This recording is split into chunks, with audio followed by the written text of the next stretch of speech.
अपनी जिम्मेवारी को पहचानना। रघुकुल रीत सदा चली आई, प्राण जाएं पर वचन न जाए। कैसे अपने जीवन को सुरक्षित रख करके, सत्य के साथ अपने जीवन को बांध करके नियमित रूप से आगे बढ़ाना, गृहस्थ जीवन। इसके बाद भारतीय संस्कृति का तीसरा दौर आता है कि गृहस्थ का जीवन एक अवस्था तक चला,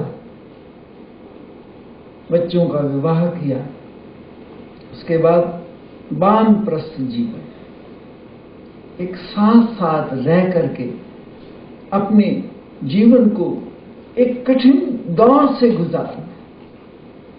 फिर चौथी अवस्था जिसे हम संन्यास कहते हैं अथवा दखल अंदाज छोड़।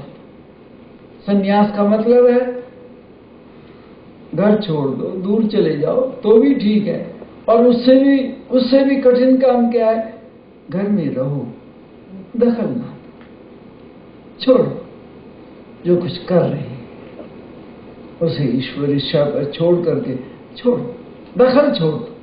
दखल छोड़ने का नाम ही है एक सन्यासी जीवन को व्यतीत करना। तो हमारा ये दौर इस तरह से गुजरते गुजरते इसको हम कहते हैं हिंदुइज्म, इसको हम कहते हैं आर्य संस्कृति, इसको हम कहते हैं भारतीय संस्कृति। भारतीय संस्कृति का ये दौर गुणों से भरा हुआ, भरपूर, जहां टहकते महकते फूल ही हैं। कोई गुंजाइश नहीं है इस संस्कृति में कहीं उंगली रखने की।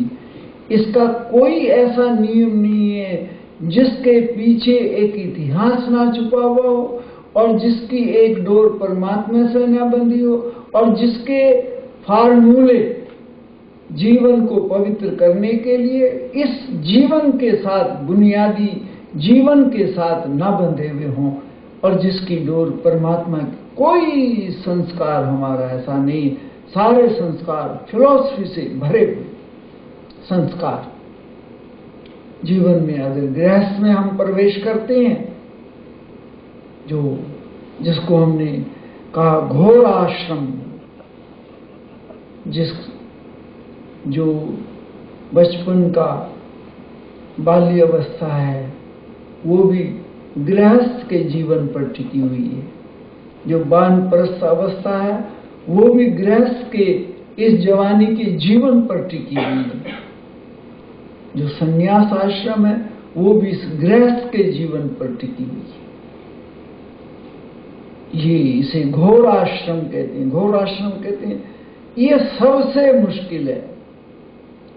संन्यास बहुत आसान है, वानप्रस्थ बहुत आसान है। ये जो ब्रह्मचर्य जीवन पहला आश्रम है बाल्यकाल का, ये बहुत आसान है। लेकिन ये जो दूसरा दौर है रामचरितमानस में, पहला है बालकांड। बड़ा भगवान राम ने विद्याध्ययन की, धनुष भंग किया और विवाहित होकर के घर आ गए, और सब मंगल ही मंगल। ये पहला जीवन, इसको बाल्यकांड, मंगलमय जीवन। इसके बाद जो दूसरा जीवन है, जिसे रामचरितमानस में बाल्यकांड के बाद दूसरा नंबर आता है अयोध्या कांड। अयोध्या नहीं, युद्ध कांड। अयोध्या कांड नहीं है, इसका नाम है युद्ध कांड। संघर्ष से भरा हुआ, लड़ाई से भरा हुआ। इसकी कोई ऐसी चीज नहीं है जो युद्ध से भरी हुई ना हो। पति पत्नी का जीवन युद्ध से भरा हुआ, कमाने का युद्ध से भरा हुआ, रिश्तेदारियों के साथ रिश्तेदारी को निभाना युद्ध से भरा हुआ, व्यापार में सर्विस में, लड़ाई के मैदान में, जैसे कोई लड़ाई के मैदान में उतरना होता है, चारों तरफ संघर्ष में जीवन, युद्ध में जीवन। कैसे रहना है? हिंदी के एक कवि ने कहा है, न जग छोड़ो, इस संसार में भागो मत, ना हर भूलो न जग छोड़ो, कर्म कर जिंदगानी में, रहो दुनिया में यो जैसे कमल रहता है पानी में। बड़ा मुश्किल काम है, ना हर भूलो, क्योंकि लड़ाई झगड़े में, परेशानियों में आदमी भगवान को भूल जाता है। कहता है इससे तो कहीं भाग जाऊं। दुनिया में ऐसा आदमी खोजना मुश्किल है जो एक बार घर छोड़ करके भागने का इरादा ना कर लेता हो। ऐसा संघर्ष में जीते, कहीं भाग जाए, अकेले हो जाएंगे, क्योंकि ये जिंदगी का दौर ऐसा है। जो चाहता है वो तो कभी कभी होता है, बाकी तो अब ऐसा कांटों का रास्ता है। इच्छाओं को मोड़े, इच्छाओं को नहीं मोड़े, इसके सिलेंडर करें, क्या करें? इसलिए ये जो दूसरा जीवन है बड़ा संघर्ष में है। दिन को चैन नहीं, रात को नींद नहीं, बेचैनी और संघर्ष में जी। क्या ये जो गीता भगवान कृष्ण ने कहा है, गीता का जन्म लड़ाई के मैदान में हुआ। ये जो गृहस्थ जीवन है ये लड़ाई का मैदान ही है। ये सारा कुरुक्षेत्र है, महाभारत है। कौरव पांडवों की लड़ाई तो उस कुरुक्षेत्र के मैदान में हुई। ये तो घर जो है ये कुरुक्षेत्र का मैदान है, लड़ाई है। एक ही घर में रहते हैं, कौरव भी रहते हैं, पांडव भी रहते हैं, एक ही जगह रहते हैं। संघर्ष जोर लगता है। स्त्री का सारा संघर्ष है कि पति को अपने अनुकूल बना लूं। पति का सारा जोर रहता है कि पत्नी को अपने अनुकूल बना लूं। ऐसा संघर्ष। माँ बाप चाहते हैं बच्चों को अपने अनुकूल चला लें, बच्चे चाहते हैं माँ बाप को अपने फेवर में कर ले। एक इसी को तो कहते हैं महाभारत। और क्या महाभारत? महाभारत कोई कुरुक्षेत्र के मैदान का नाम थोड़ी। इसी में संघर्ष, लड़ाई, तनाव। इस तनाव में भगवान के अलावा और कोई रास्ता नहीं है, बताने वाला भी कोई नहीं है यहाँ। ये तो ऐसा जीवन है, ऐसा मोड़ है। कहाँ जाएं, कैसे जाएं? सब कर करके फार्मूले पुराने जमाने में अदल बदल होती रही है, बड़ी अदल बदल होती रही है। पुराने जमाने में इसी अदल बदल को पहले बचपन में विवाह करते रहे, छोटी उम्र में कर दिया, उन्हें पता ही ना हुआ, पहचान ही ना हुआ, कर दिया।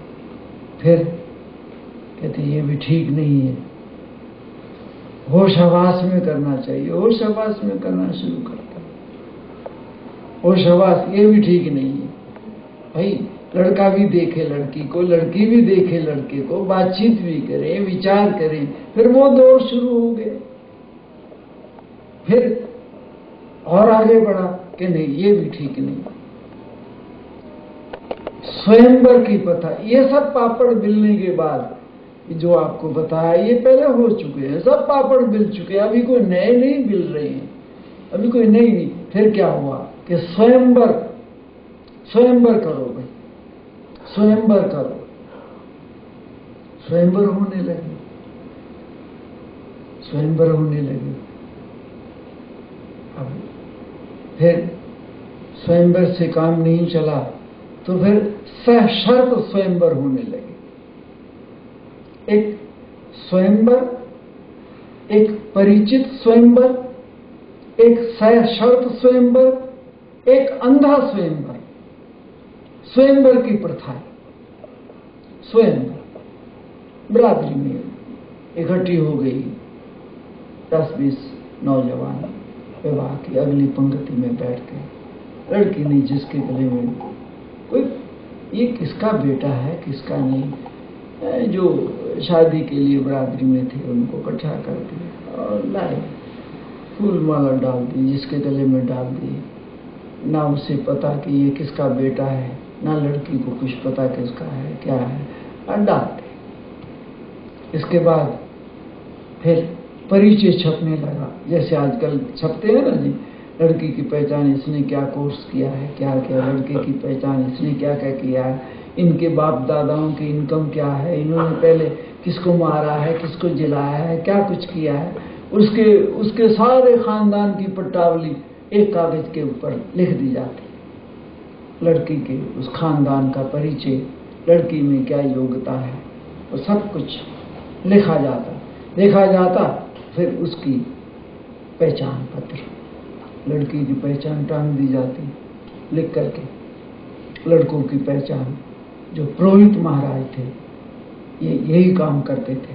पुरोहित महाराज वो ये जो लिखा हुआ होता था उनके बाप दादाओं का, ये फलाने का बेटा है, इन्होंने ये काम किए, इन्होंने ये काम किए, इन्होंने ये काम किए, ये सब कुछ वो पट्टावली सुना करके वो सुनाता जाता। रामचरितमानस में देखा ना आपने, वो उसी की नकल है। ये सशर्त स्वयंवर होता था जिसमें राजा जनक ने प्रतिज्ञा की कि जो इस धनुष पर डोरी चढ़ाएगा, बाण को निशाना साधेगा, इस तरह से जैसे पांचों पांडवों का विवाह हुआ पांचाली से, कि जो इस तरह से नीचे देख करके निशाना ठीक ऊपर घूमते हुए चक्र के बीच में घूमती हुई मछली को बेंध देगा और उसका भी उसकी आंख को बेंध देगा। द्रौपदी का विवाह हुआ इस तरह से, और बहुत सारी कथाएं हैं। ये सशर्त स्वयंवर, एक अंधा जिसकी आजकल प्रथा है ना जी, वो उसकी नकल है। क्या कि विवाह के मौके पर लड़की के आगे भी वो शेरा बांध देते हैं उसका, ताकि मुंह कोई ना देखे, और लड़के को भी वो शेरा बांध करके ढक देते हैं। इसको अंधा विवाह कहते थे पुराने जमाने में, कि वो उसको ऐसे फूलों से ढक दिया, ऐसे ढक दिया, वो चेहरा नजर नहीं आना चाहिए बिल्कुल, न लड़के का और न लड़की का। लड़के का भी जिसके वो 10-20 ऐसे शेरे बांधने वालों को एक लाइन में बैठा दिया जाता था, और लड़की को वो कहते हैं ना, भागने जहां पर माला गले में डाल दी।